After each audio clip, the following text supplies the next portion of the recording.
Former sergeant with the Lee County Sheriff's Office admits he broke the rules in the arrest of this man back in August, where enough force was used to fracture the man's face and ribs.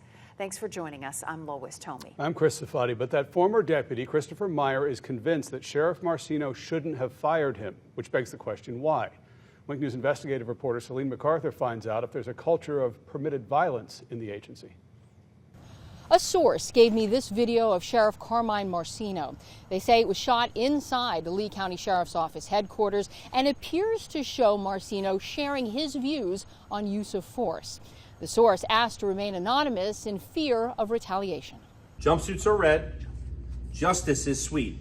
Commit a crime in Lee County and your ass will get beat. I asked 3 independent law enforcement experts to evaluate Marcino's video and weigh in. Dave Benson, 40 years of experience, retired as Director of Law Enforcement Training, U.S. State Department. Jim Durain, 20 years experience, retired Supervisory Special Agent, FBI.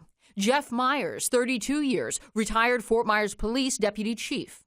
All of them say Marcino's words and how he delivers them sends a dangerous message that street justice is not only allowed, but encouraged. No matter what's down on paper, what you allow, what you present, what you say, that's what your subordinates are going to follow. Jumpsuits are red, justice is sweet.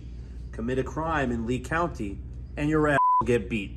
If you have a boss that's coming out and talking about, beating people, obviously there's forethought involved and you're trying to send a message. Commit a crime in Lee County and your ass will get beat.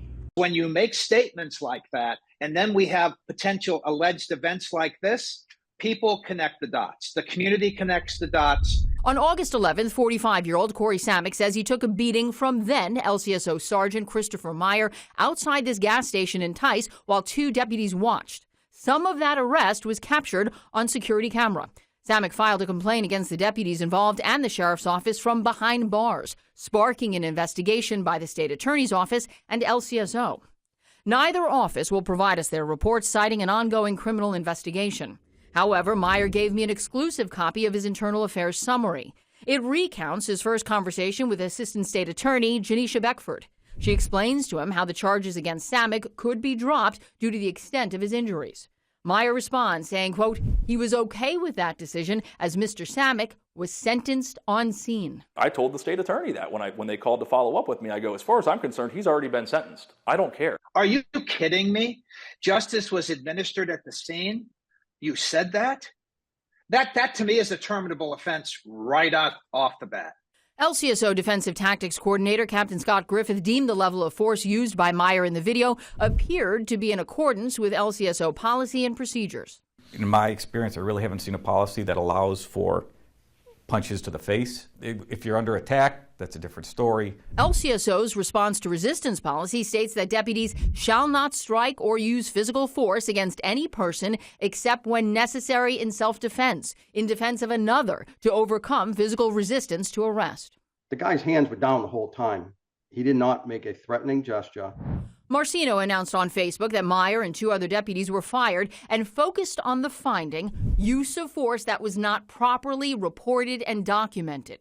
He referred to the lack of reporting and documenting twice in the first 4 lines, begging the question, would Meyer have been allowed to keep his job had he filed the proper paperwork? Meyer believes the answer is yes. It was just a matter of the paperwork. Paperwork didn't get done. That's on me.